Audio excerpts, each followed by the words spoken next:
यदोत्तम ग्रंथ कोटी नाही का, जे कोट्यावधी ग्रंथांनी सांगितलेलं आहे, जे शास्त्रानं सांगितलेलं आहे, अनेक स्मृती ग्रंथांनी सांगितलेलं आहे. मग तेच काय आहे तर ते मी अर्ध्या श्लोकामध्ये सांगतो. अर्ध श्लोकीनं प्रवक्ष्यामी म्हणजे सांगतो. अर्ध्या श्लोकामध्ये अर्ध श्लोकीनं प्रवक्ष्यामी. काय यदोक्तम म्हणजे जे सांगितलं आहे, ग्रंथ कोटी कोट्यावधी ग्रंथामधून जे सांगितलं तर ते मी अर्ध्या श्लोकामध्ये सांगतो. तर ते काय आहे तर ब्रह्म सत्य आणि जगत मिथ्या, जीव ब्रह्मैव न अपरः.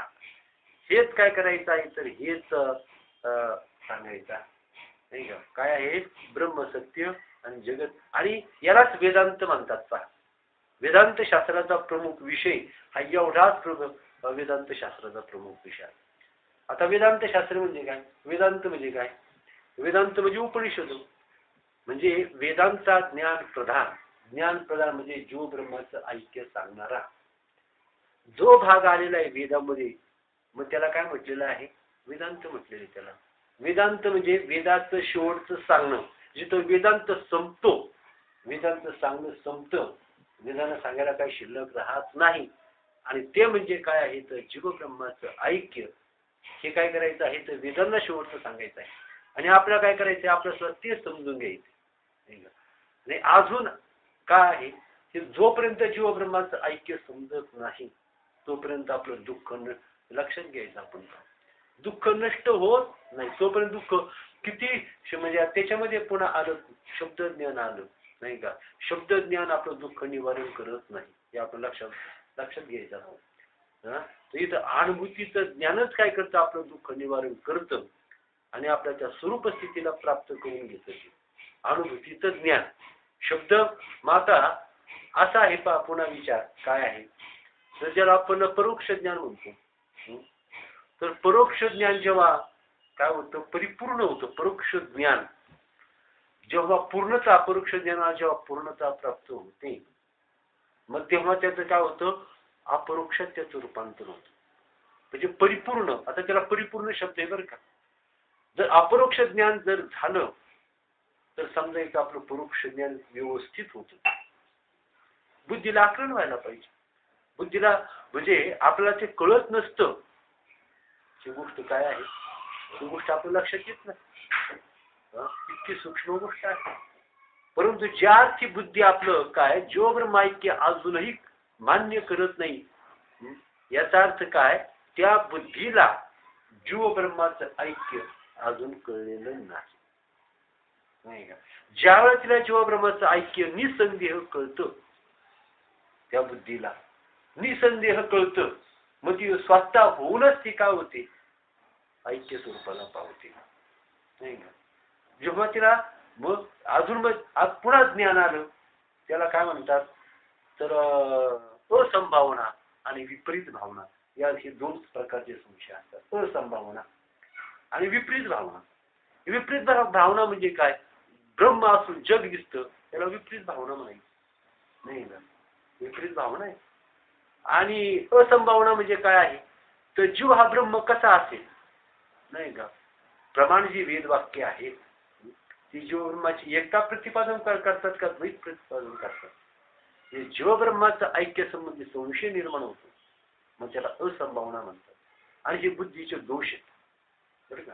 हे दोन दोष आहेत कोणते, असंभावना आणि विपरीत भावना. आणि ही असंभावना आणि विपरीत भावना यथार्थ श्रवणानं जाते, यथार्थ श्रवणानं, यथार्थ मननानं, यथार्थ विचारानं. आणि ज्याची असंभावना आणि विपरीत भावना ज्याच्या ठिकाणी नाही त्याला ज्ञानाला अडचण येत नाही. ज्ञानाला अडचण येत नाही, असंभावना आणि विपरीत भावना. आणि म्हणून बुद्धीच्या ठिकाणी संशय आहे. मग संशय काय आहे, अजून बुद्धीला आकलन झालं नाही म्हणून संशय आहे. जेवढा बुद्धीला आकलन होतं तेवढ्या बुद्धीच्या ठिकाणी संशयच राहत नाही. बरोबर आहे का नाही. आपण एखाद्या व्यक्तीला पाहिलं अमुक संशयच राहत नाही, शंकाच राहत नाही. प्रत्यक्ष वस्तूची भेट होते नाही का. रिझल्ट समजला, मुलाला कळला का तू 5,80% मार्क पडले, त्याला सांगितलं एक दोन मित्रांनी, पण त्याचा त्याला कळलं आपल्याला 80% मार्क,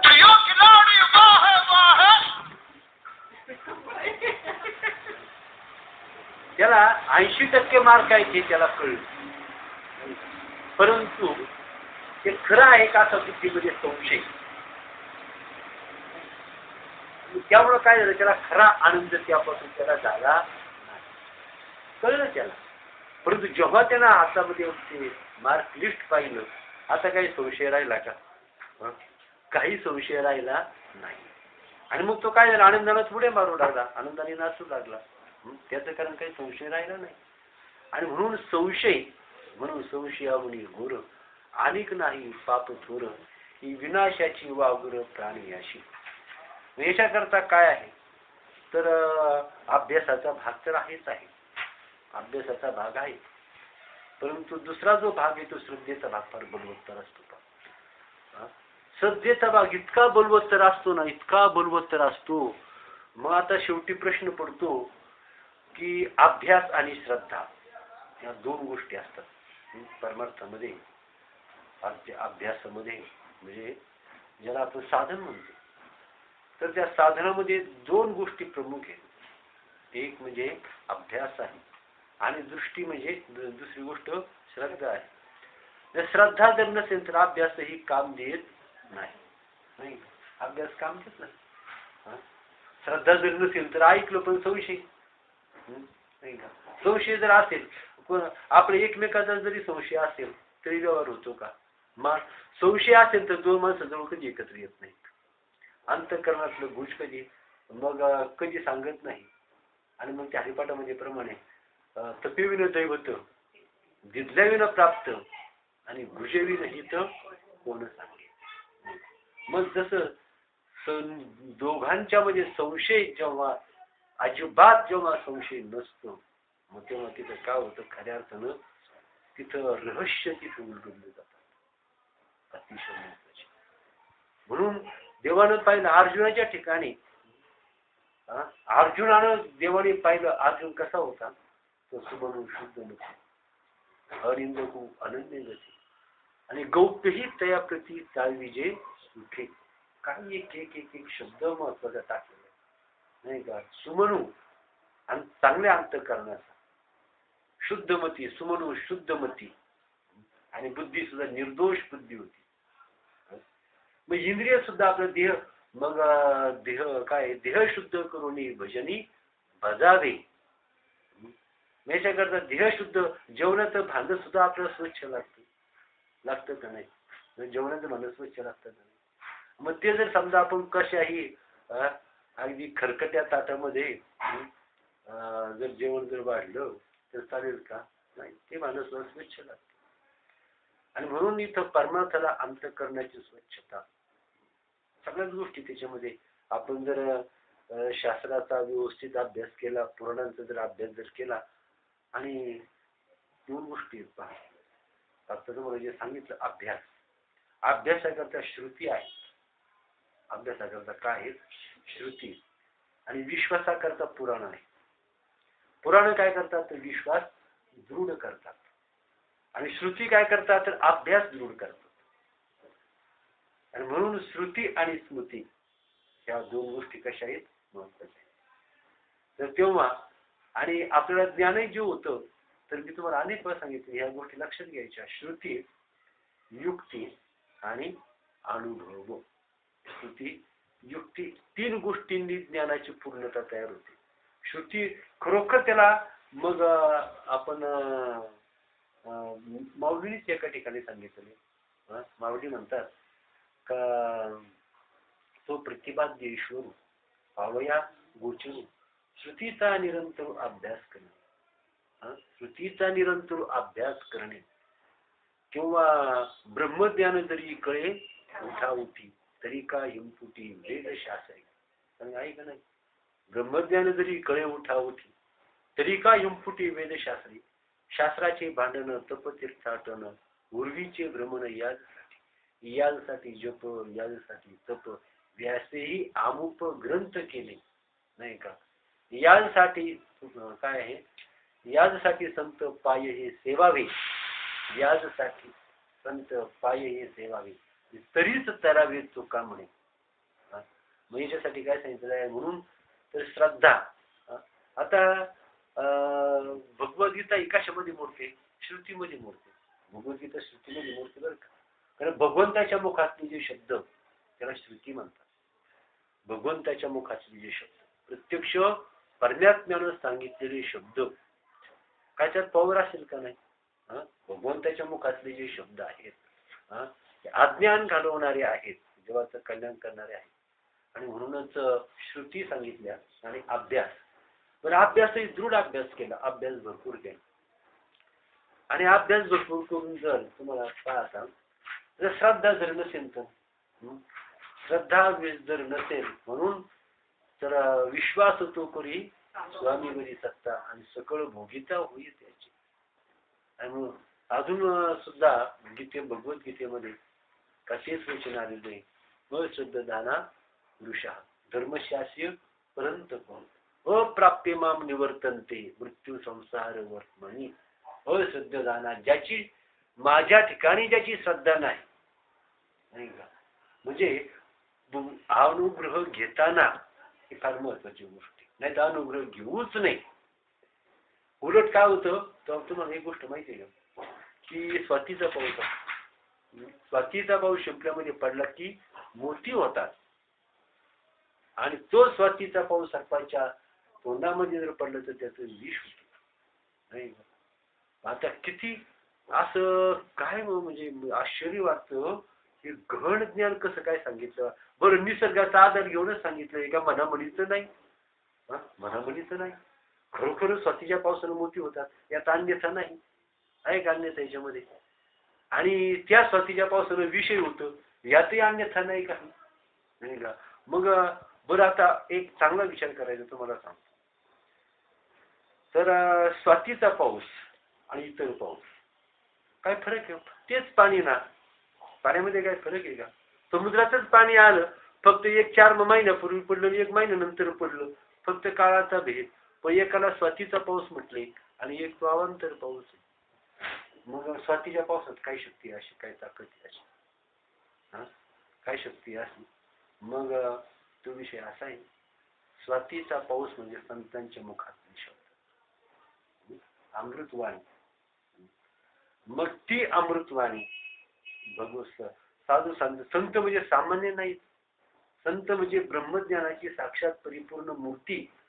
ब्रह्मज्ञान संतांच्या रूपानं, ती ज्ञान संतांच्या रूपानं साकार होतो. तो भगवंतच ज्ञान रूपानं संतांच्या रूपानं तो साकार होतो. आणि मग तर अशा प्रकारचे त्या जे साक्षात परब्रह्मच झालेले आहेत. चुकिता तुलनेसी ब्रह्म तुकाशी आली. चुकिता तुलनेसी. रामेश्वर भट्टांनी काय केलं तर ब्रह्म आणि तुकाराम महाराज यांची तुलना केली. तराजू घेतलं, एका पारड्यामध्ये तुकाराम महाराजांना टाकून बसवलं, एका पारड्यामध्ये ब्रह्म टाकलं, तर तुकाराम महाराजांचं पारडं ब्रह्माच्या पारड्यापेक्षाही जड भरलं नाही का. म्हणजे खरंच भगवत नाम, भगवत भक्ती, भगवंत ह्या लौकिकाच्या पलीकडच्या गोष्टी आहेत, मनबुद्धीच्या पलीकडच्या गोष्टी आहेत. जिथं बुद्धी संपते, कोणतीच बुद्धी तिथं राहत नाही, मग तिथं परमार्थाचं प्रांगण तिथं सुरू होतं.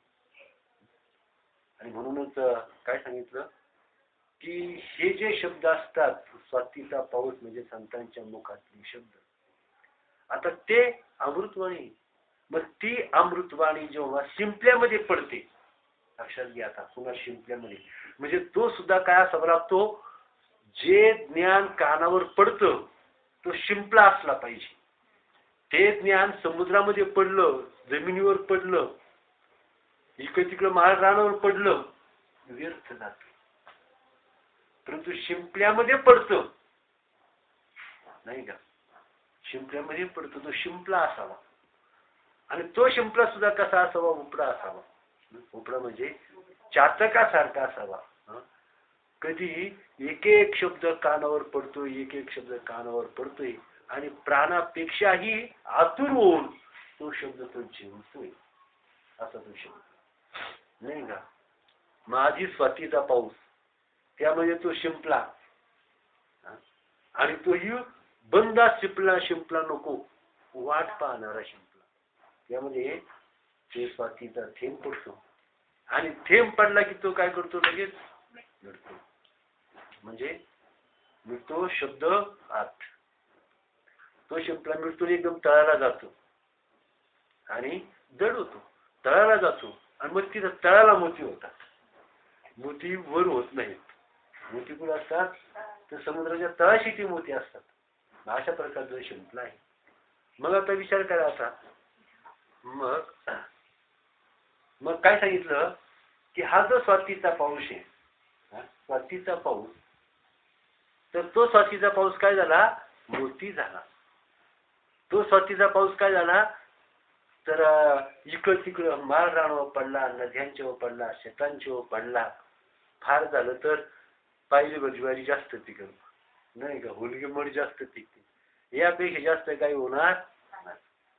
परंतु तो ज्या वेळेला काय पडतो त्या शिंपल्यामध्ये, आणि मग ते संत वचन जेव्हा कानावर पडतात, मग तो काय करतो, मिटतो. म्हणजे सगळ्या जगाशी त्याचा संबंध तुटतो, सगळ्या जगाशी संबंध तुटतो. आणि तो मिटतो म्हणजे काय करतो, तर एकांत वास,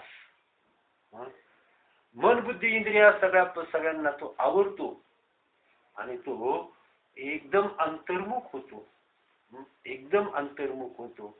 आणि मग पाण्याचेच मोती होतात, नाही का, पाण्याचे मग त्याचे मोती होतात. आता त्याच पाऊस तोच.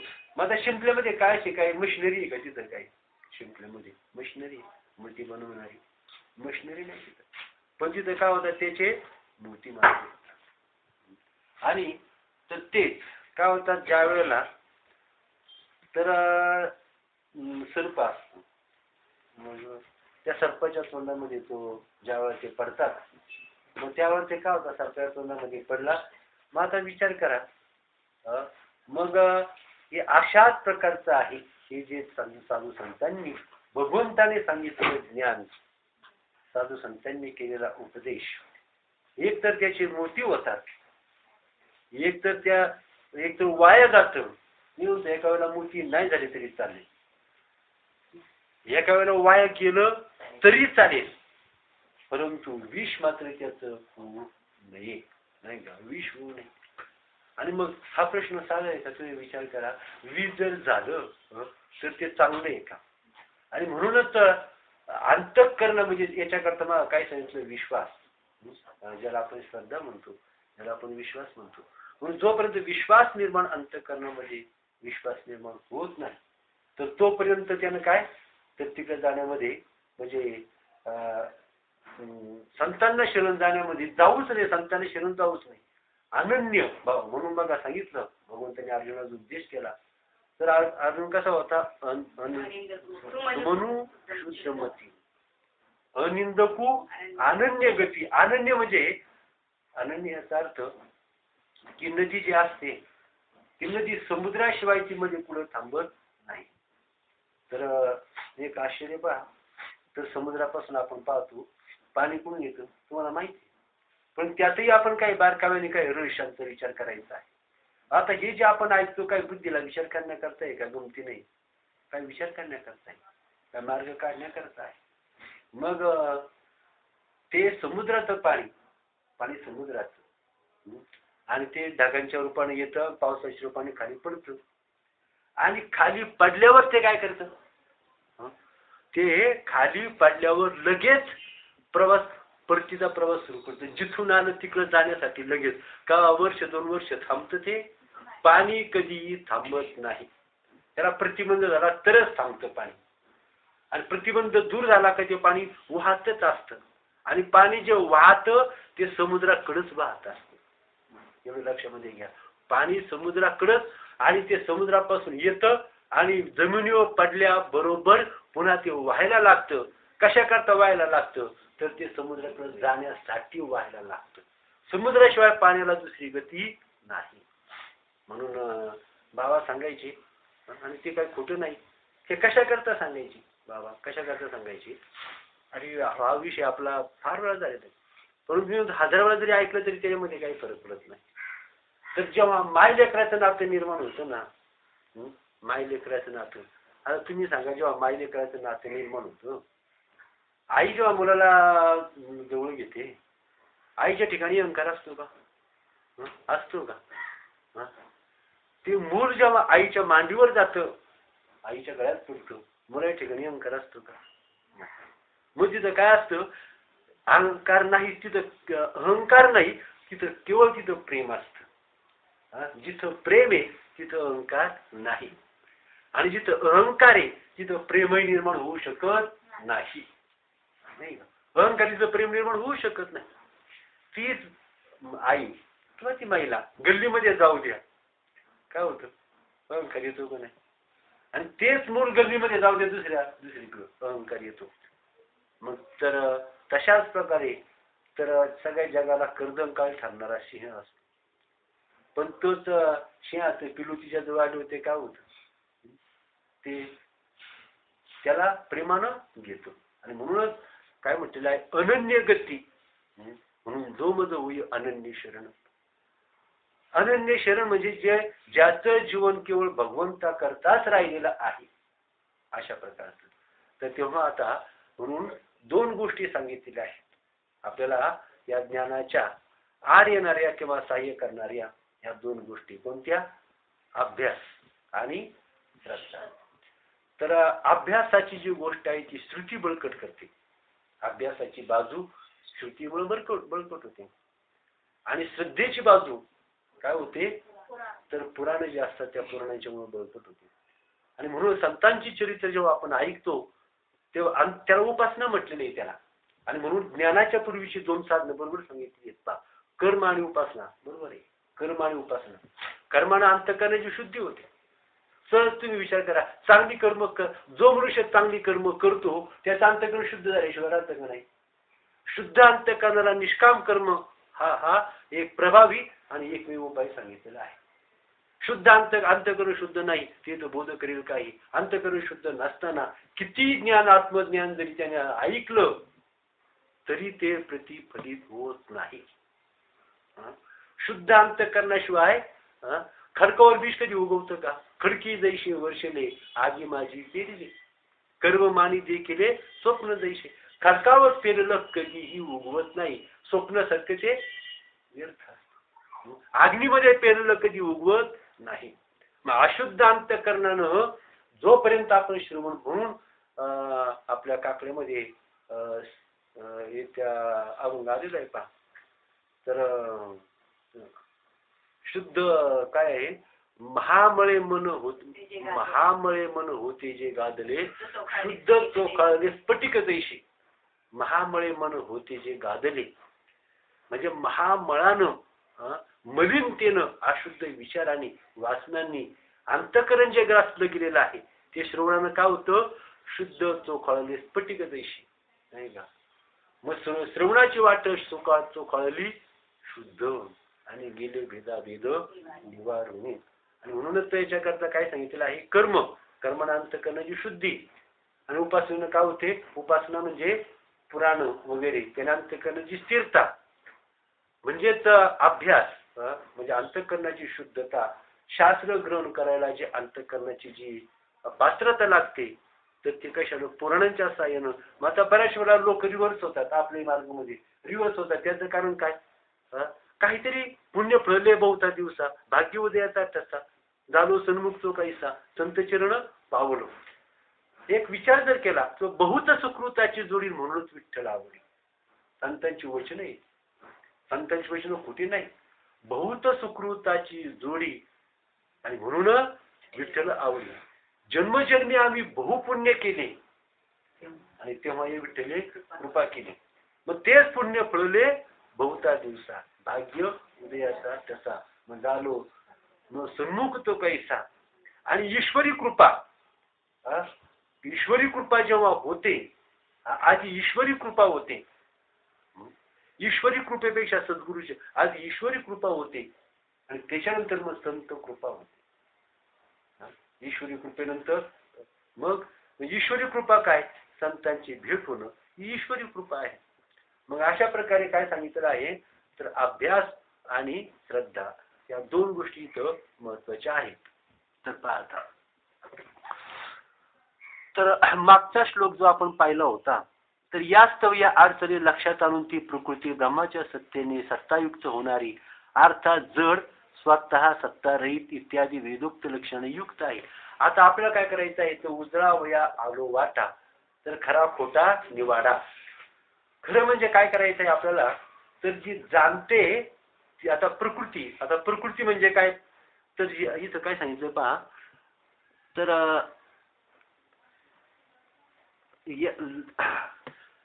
ती प्रकृती ब्रह्माच्या सत्तेने सत्तायुक्त होणारी. आता प्रकृती कशी ब्रह्माच्या सत्तेनं सत्तायुक्तीला स्वतःची सत्ता नाही. म्हणून आपल्या करायचं काय एक लक्षामध्ये घ्या आपल्याला फक्त प्रकृती समजून घ्यायची आहे.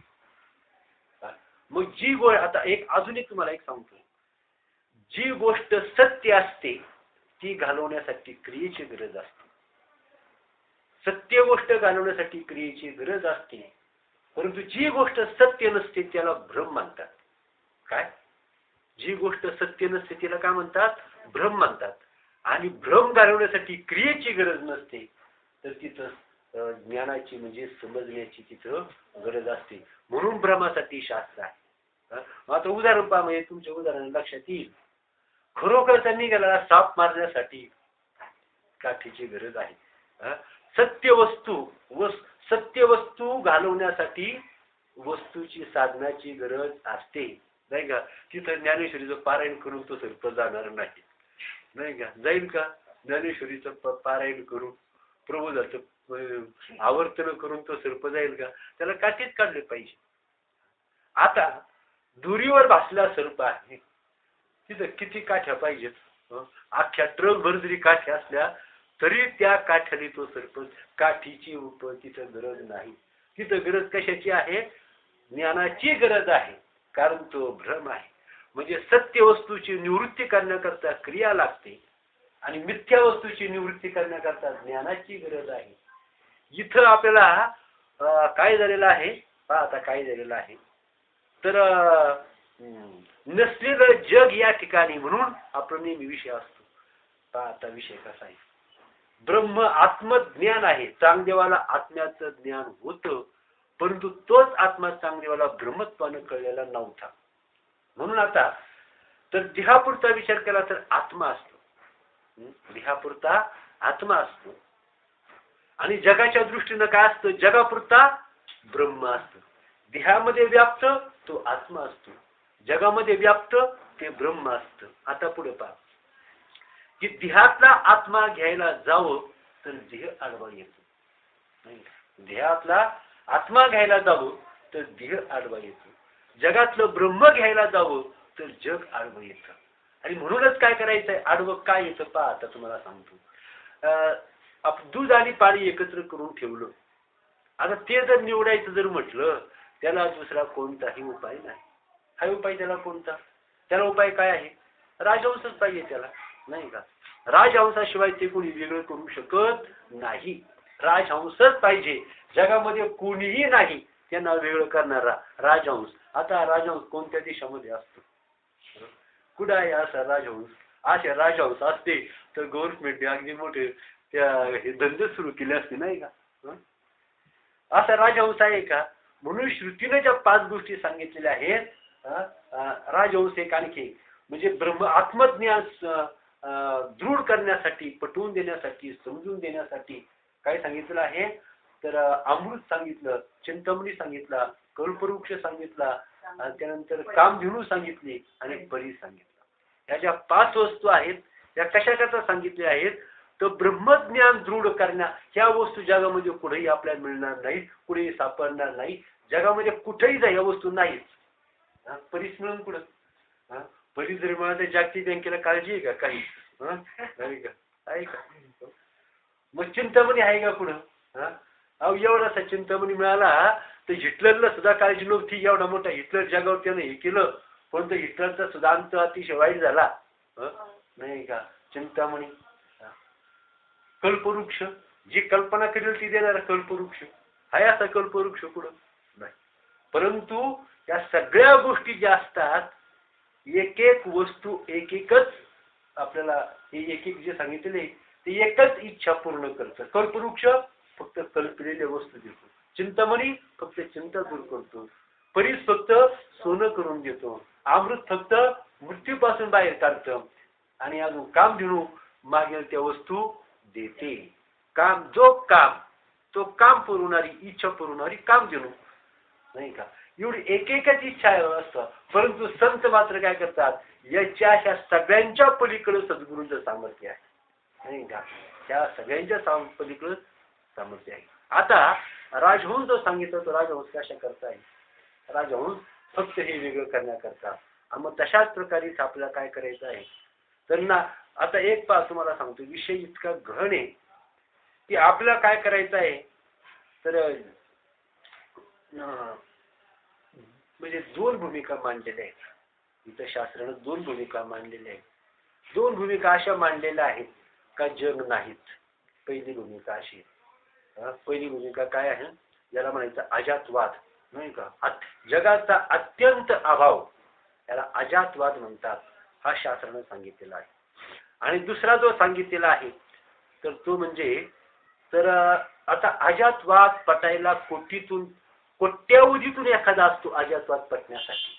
शास्त्राने विचार केला स्मृतीने विचार केला की अजातवाद पटून जीवनमुक्त होणारा एखादाच क्वचित महात्मा असू शकतो. परंतु बाकीच्यांचं काय मग त्यांच्याकरता काय सांगितलं आहे तर दृष्टी सृष्टीवाद त्यांच्याकरता सांगितलेला आहे. मग आता दृष्टी का आपल्या प्रत्ययाला जग येतो. आपल्या किती सांगितलं जग खोटं आहे तर आपली बुद्धी स्वीकारते का. उलट महाराजाला धावून जातील महाराजावर. असला कसला महाराज आम्ही डोळ्यात झळझळीत पाहतो आम्हाला. परंतु शास्त्राचं सांगणं जे आहे म्हणून पहिल्यांदा सांगितलं अष्टवक्रानं सांगितलं वेदांताला तेच सांगायचे पहा. तेच वेदांताचं सांगणं आहे. ब्रह्म सत्य जगत मिथ्या हे वेदांताचं सांगणं आहे. दोन बाजू आहेत वेदांताच्या सांगण्याच्या. ब्रह्म सत्य आहे. ब्रह्माशिवाय सत्य काहीच नाही आणि जग हे मिथ्याच आहे नाही का. हे वेदांताचं सांगणं आहे. आणि म्हणूनच माऊलींनी 15व्या अध्यायामध्ये काय सांगतात आगापई पंडू. आता मग सांगितलं आत्मा घ्यायला जावं तर देह आडवा येतो. ब्रह्म घ्यायला जावं तर जग आडवं येतो. याला जरी महाराज का म्हणतात आगापई पंडू कुमारा एका स्वरूपाची या घरा करी तसे आडवारा विश्वाभासू. मग स्वरूपाच्या घरा जेव्हा आपण स्वरूपाकार व्हायला जेव्हा जातो तेव्हा आडवं काय येतं तर विश्वाभास आडवा येतो. विश्वाभास आता काय शब्द किती सुंदर शब्द आलेला आहे पहा. त्या शब्दातच त्याचा अर्थ आहे. विश्वाभास हा शब्दच काय करतो विश्व हा आभास आहे हेच सांगतो. विश्वाभास हा शब्दच काय सांगतो विश्व हा आभास आहे. भासमान वस्तू खरी असते का. मला असं वाटलं म्हणजे खरं आहे का ते. वाटलं हा शब्द काय सांगतो हे खरं नव्हे नाही का. म्हणजे विश्वाभास हा शब्द काय आहे हा शब्द काय सांगतो विश्व हे खरं नाही. याला जगताचा अत्यंत अभाव सांगितलेला आहे. परंतु याच्याकरता शास्त्रानं मार्ग सांगितला. काय मार्ग सांगितला विचारच करू. तुम्हाला सांगतो सारासर विचार करा उठाउठी नाम जरा कंठी विठोबाची. भावस्वा सांगायचे चांगला विचार जिथं विचारच करायचा आहे. नाम म्हणजे काय आहे नाम म्हणजे सार आणि आसार याचा विचार. आसार म्हणजे टाकायचं आणि सार म्हणजे घ्यायचं. याचा विचार म्हणजे आपला प्रबोध आहे. प्रबोध हाच हंस आहे. हंस काय करतो सार घेतो आणि आसार टाकतो नाही का. मग प्रबोधाने काय करायचं आहे. आणि म्हणूनच काय आता ब्रह्म आणि जग आता मोठं हे परंतु इतका सुंदर विषय आहे ना. खरंच वेदांत शास्त्र इतका सुंदर आहे. आणि तो जेव्हा आपण त्या वेदांत शास्त्राचे तादात्म्य पावतो एकरूप होतो त्या वेदांत शास्त्राच्या कळसावर आपण जाऊन पोहोचतो तेव्हा खऱ्या अर्थानं माणूसाला आनंद आहे. मग काय सांगितलं आता म्हणून पहा नवनवोदयला चंदांशू मावळवीत विश्वाभासू आजवय अब्जिनी विकासू वंदू. आता नवलो मग आता मागे एकदा आपला विषय झाला होता नवल म्हणजे काय, नवल उदयला चंदांशू मावळवीत विश्वभासू. हा सूर्य काय करतो, हा सूर्य उगवला का सगळं जग दिसायला लागतं. हा सूर्य उगवला जग दिसायला लागतं. परंतु तो ज्ञानरूपी सूर्याचा आपल्या अंतःकरणात जेव्हा उदय होतो, त्या ज्ञानरूपी सूर्याचा, तेव्हा हे जग दिसेल असं होतं. अशा प्रकारचा हा मावळवीत विश्वभासू, नवल उदयला चंदांशू. आणि तो कसा, आद्वय अब्जिनी विकासू. आद्वय म्हणजे तर अद्वय म्हणजे अद्वैत, अद्वैत तत्वाचं कमल उमलवणारा, अद्वैत तत्वाचं कमल उमलवणारा अशा प्रकारचा हा ज्ञान. सूर्यविकासिनी नगे चंद्रकळा, नाही का, सूर्यविकासिनी नगे चंद्रकळा. तर असं पुढे आठवत नाही. मग अशा प्रकारचा तो अद्वैत म्हणजे असा तो सूर्य. मग तो त्या सूर्याचा तो अद्वय अब्जिनी, अब्जावधी अशा कमळांचा विकास करणारा अशा प्रकारचा हा ज्ञान सूर्य आहे. आणि तो ज्ञान सूर्य एकदा उगवला का मग काय होतं, अर्जुन जेव्हा विश्वरूप पाहिलं तेव्हा त्याला काय दिसलं, काही दिसलं. तो त्या अर्जुन एक पांडव कुठे गेले, हे कौरव कुठे गेले, हे सैन्य कुठे गेलं, हे हत्ती कुठे गेले, हे रथ कुठे गेले, द्रोणाचार्य कुठे, कृपाचार्य कुठे, हे चंद्र सूर्य कुठे, या दिशा काय झाल्या, हे आकाश काय झालं, निर्माण झाला. त्याच्यापुढे विश्वरूप पाहिलं, मग ते सगळं गेलं कुठं, हे गेलं कुठं, मग काय दिसायला लागलं, आज समोर पाहिला कृष्ण, ते विश्वरूप दिसायला लागलं समोर, भगवंताच्या रूपानं कृष्ण रूप दिसायला लागलं. असंच होतं पहा. एकदा ते ब्रह्मस्वरूप एकदा प्रगट झालं, हे ज्ञान असंय. एकदा ते ज्ञान प्रगट झालं का पुन्हा जात ते भूत असे, पंढरीचे भूत मोठे, आल्या गेल्या झडपी वाटे, तेथे जाऊ नका कोणी, आणि गेले ते आले नाही परतुनी.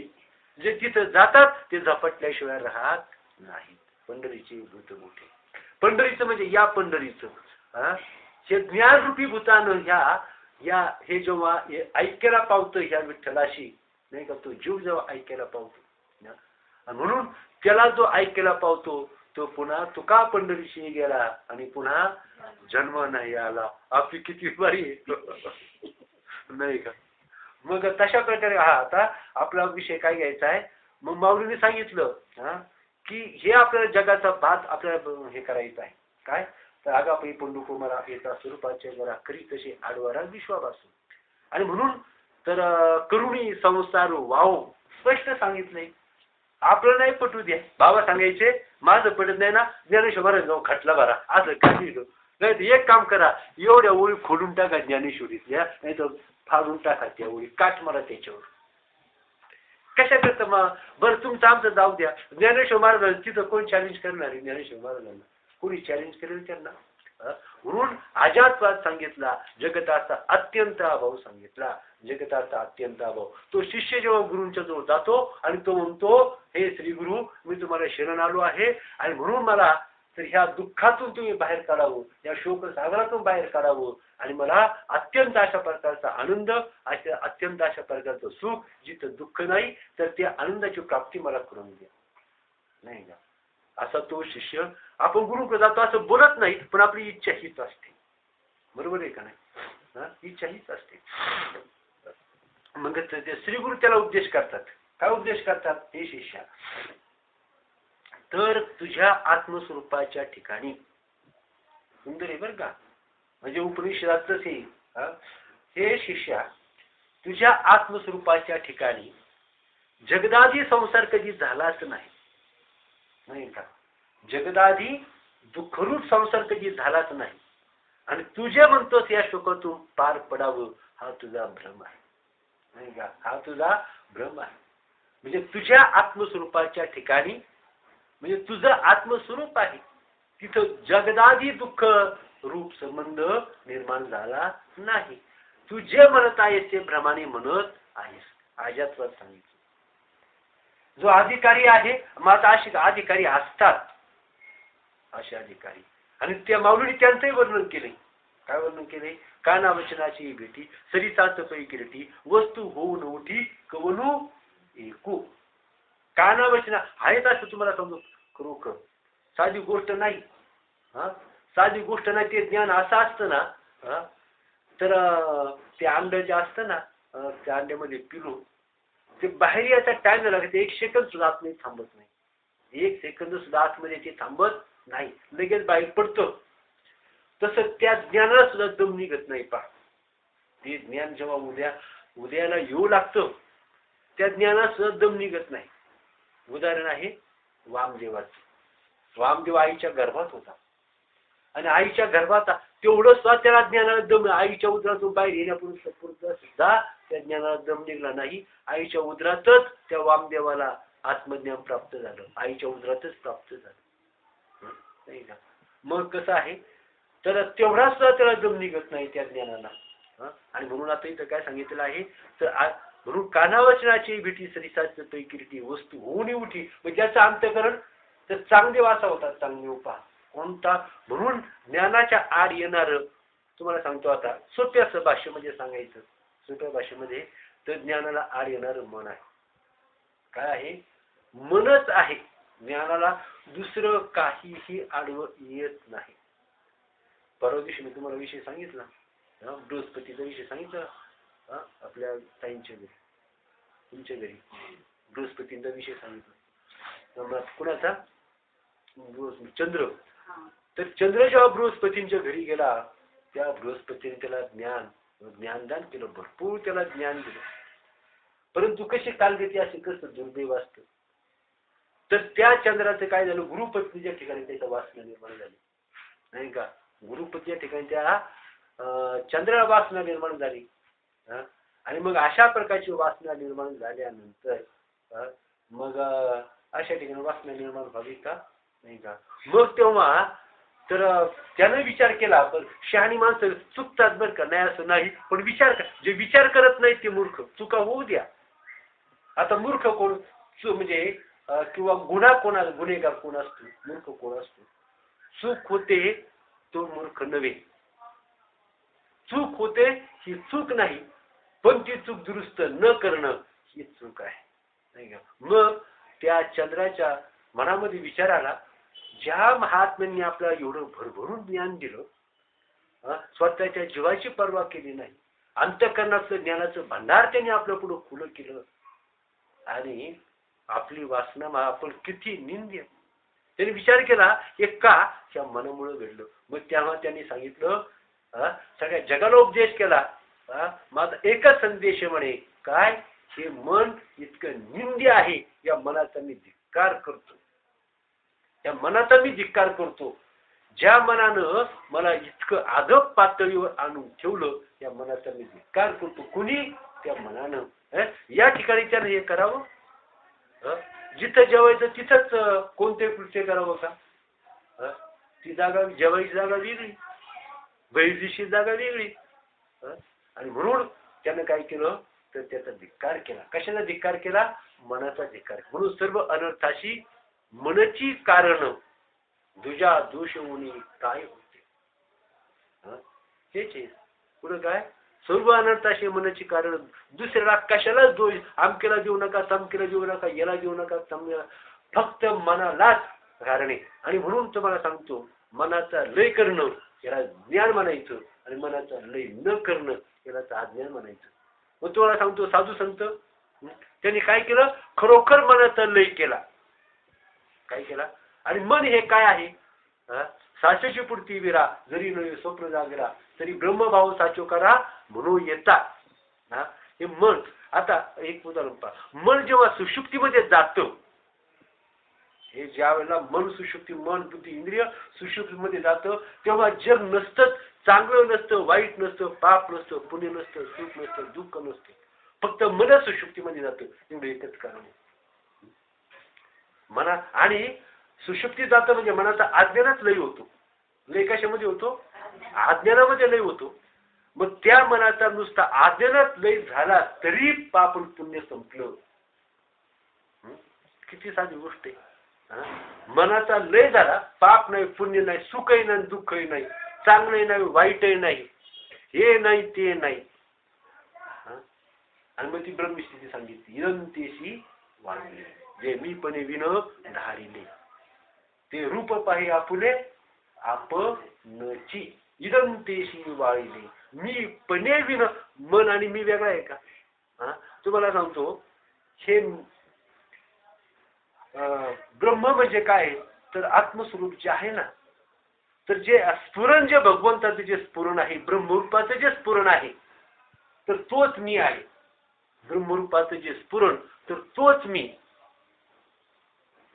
परंतु काय झालं तर तो विपरीत झाला आणि मन या रूपाला ज्ञान नसल्यामुळं मग त्याला जेव्हा काय होतं, शास्त्र श्रवण त्याला घडतं, मग त्या मीचं काय होतं, परिवर्तन त्या माणसाचं होतं.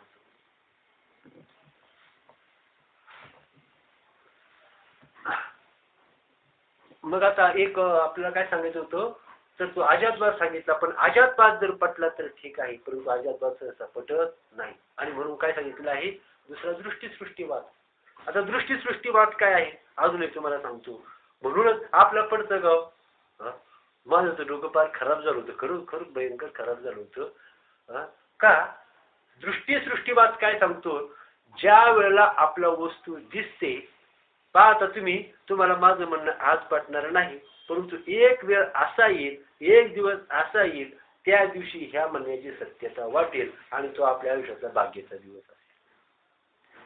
तोच नाही का भाग्याचा उदय, तो भाग्याचा दिवस असेल. कोणता भाग्याचा दिवस? काय मी सांगित होतो आता?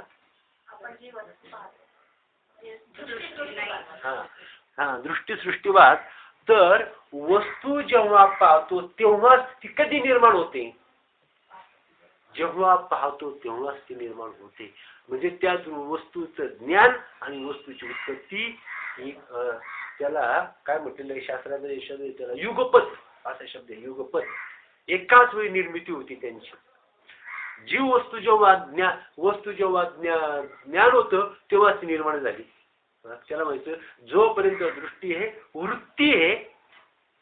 बरं आता जाऊ द्या, आणखी सोप्या पद्धतीने आपण पाहूया. ऐका मग आता इथं शास्त्राचं बरं जाऊ द्या, दोन आहे. उठा जागे व्हारे आता, स्मरण करा पंढरीनाथा, भावे चरणी ठेवा माता, चुकवी व्यथा जन्माच्या. घर दारा पुत्र जग बंधू सोयरे विश्व, पुढं काय सर्व हे जाणून मग शरण का देवा. खरे का खोटे? हे खरे, हे आधी मिथ्या आहे असं निश्चित करा आणि मग जेव्हा आपलं जा. मिथ्या म्हणजे काय? मिथ्या म्हणजे काय? मिथ्या म्हणजे खरं नाही. ते जे खरं नाही ते मिथ्या. मग हे खरं आहे का? खरं नाही. मग आता अजून तुम्हाला सांगतो. सहज मी आंधळा गा, दोन आंधळी. सुंदर विषय. एक आंधळा त्याला जग दिसते, त्या आंधळ्याला जग दिसते, आणि दुसऱ्या आंधळ्याला जग दिसत नाही, तर त्याला देव दिसतो. हा आंधळा आहे. आंधळा का? देव दिसत नाही म्हणून आंधळा. हा आंधळा आहे. आंधळा का? तर जग दिसत नाही, देव दिसते म्हणून आंधळा. दोन्ही आंधळे. कसं आंधळ व्हावं? पण कसं व्हावं? जग न दिसणारा आंधळा व्हावं. हा आंधळा आहे. पूर्वजन्मी पाप केले, पापी आंधळा. पूर्वजन्मी पाप केले ते हे बहु विस्तारले, विषय सुख नाशिवंत देवीचा तिमिर कुंडले. पुढं काय? 84 लक्ष युनिट दुःख भोगिले, ज्ञानदृष्टी हारपली, दोन्ही नेत्र आंधळे. मग धर्म जागो सदैवाचा, जे पा परोपकारी, आंधळ्याला दृष्टी देतो त्याचे नाम उच्चार. इथपर्यंत झालं का? आलं सगळं याच्यामध्ये? काही बाकी राहिलं का? काही राहिलं का बाकी? पूर्वजन्मी पाप केले, हे सगळं पापच आहे ना, आपलंच पाप आहे हे सगळं. तुम्ही म्हणाल कसं? नसताना दिसते म्हणजे आपलं पाप आहे. काय वेळ झाली जग पिवळं दिसतंय, हे जगाचं पाप आहे का आपलं पाप आहे? आपल्या पापानं जग पिवळं दिसतंय का जगाच्या पापानं जग पिवळं दिसतंय? आपल्याच पापानं जग पिवळं दिसतंय. मग जग दिसतंय हे पाप कुणाचं आहे? आपलंच पाप. जग दिसतंय आपलं पाप.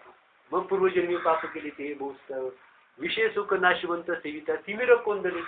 84 लक्ष योनी फिरता दुःख भोगिले आणि ज्ञानदृष्टी हरपली दोन्ही नेत्र आंधळे.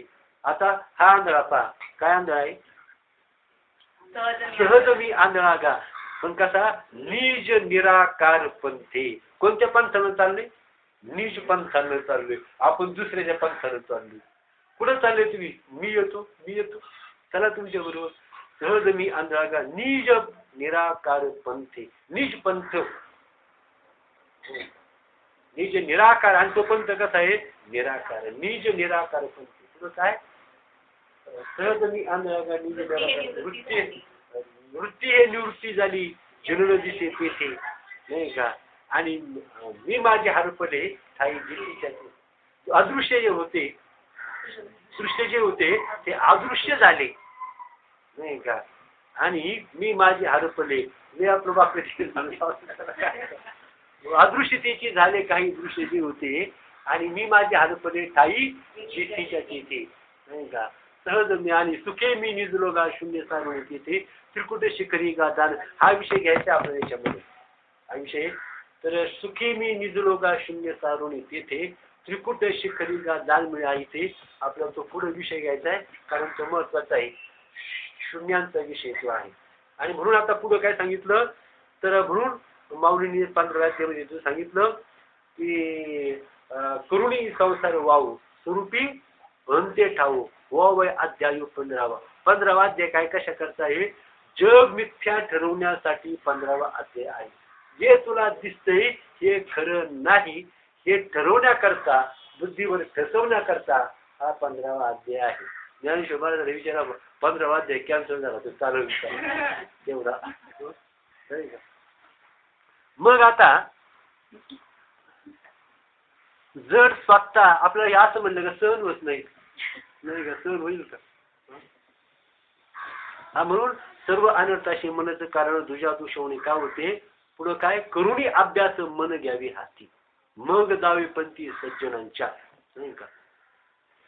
करुणी अभ्यास मन घ्यावे हाती. मन हाताला येतं मग जावे पंथी सज्जनांच्या.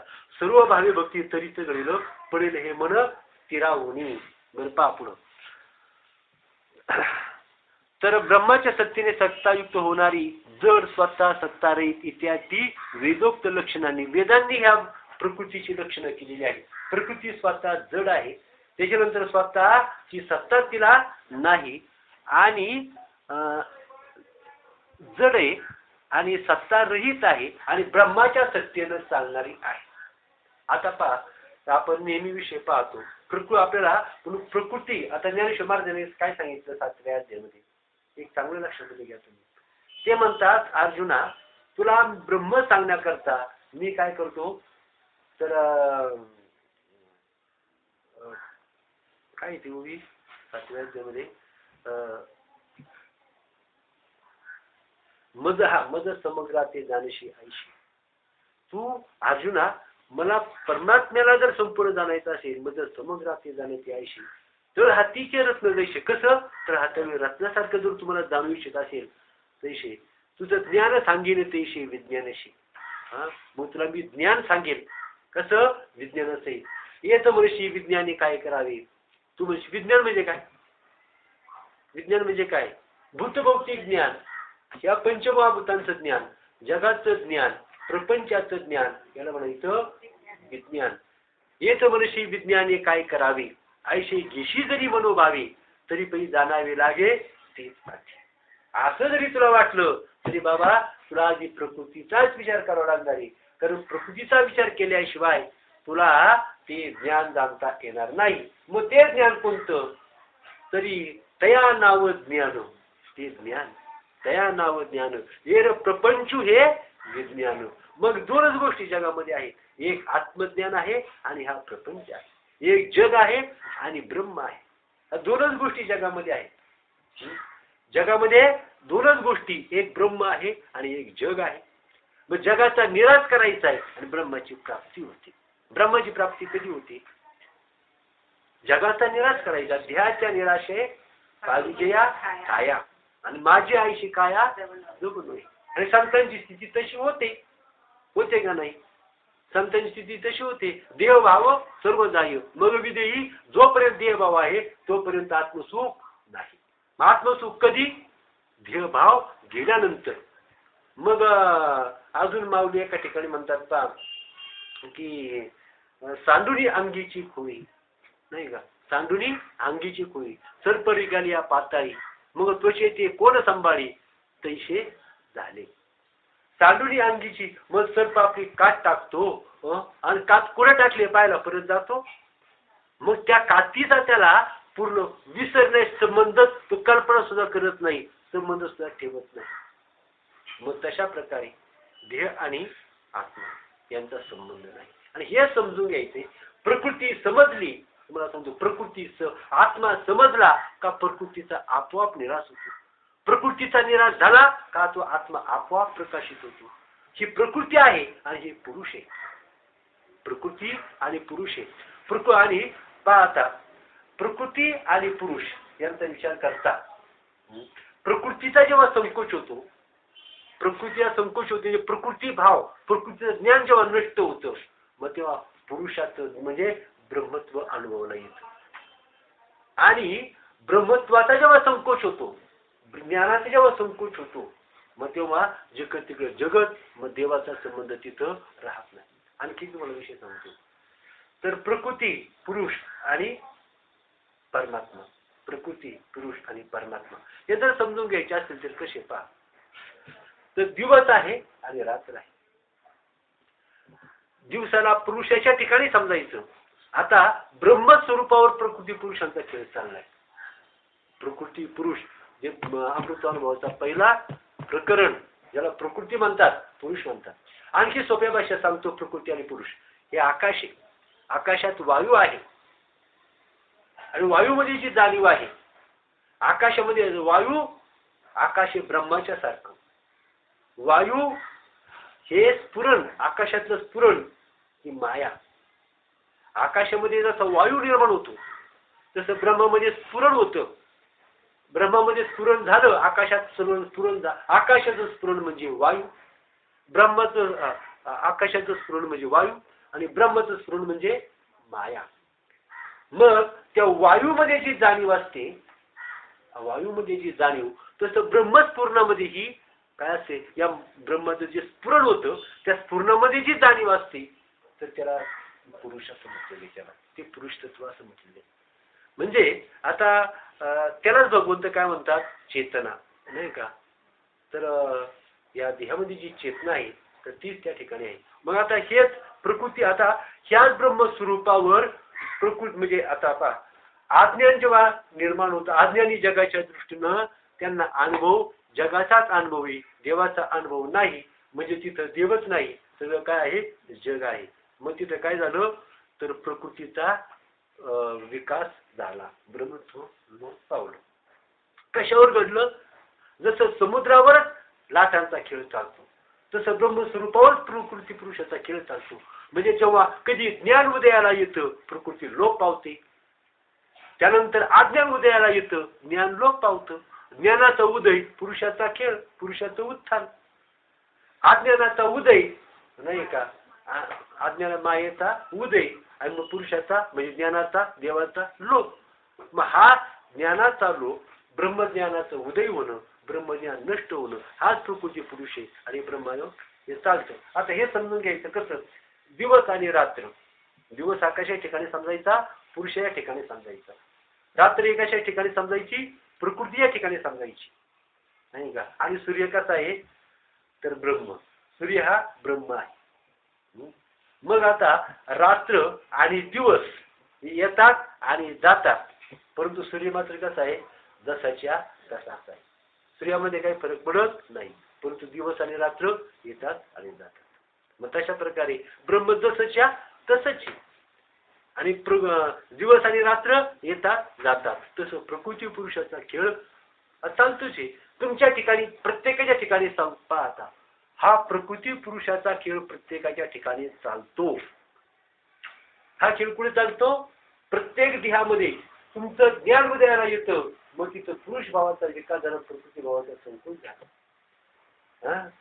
तुमचं ज्ञान उदयाला आलं, पुरुष भावाचा संकोच झाला, ब्रह्मत्व निर्माण झालं आणि अज्ञान नष्ट झालं, जे काही तिकडे ब्रह्मत्व उदयाला आलं.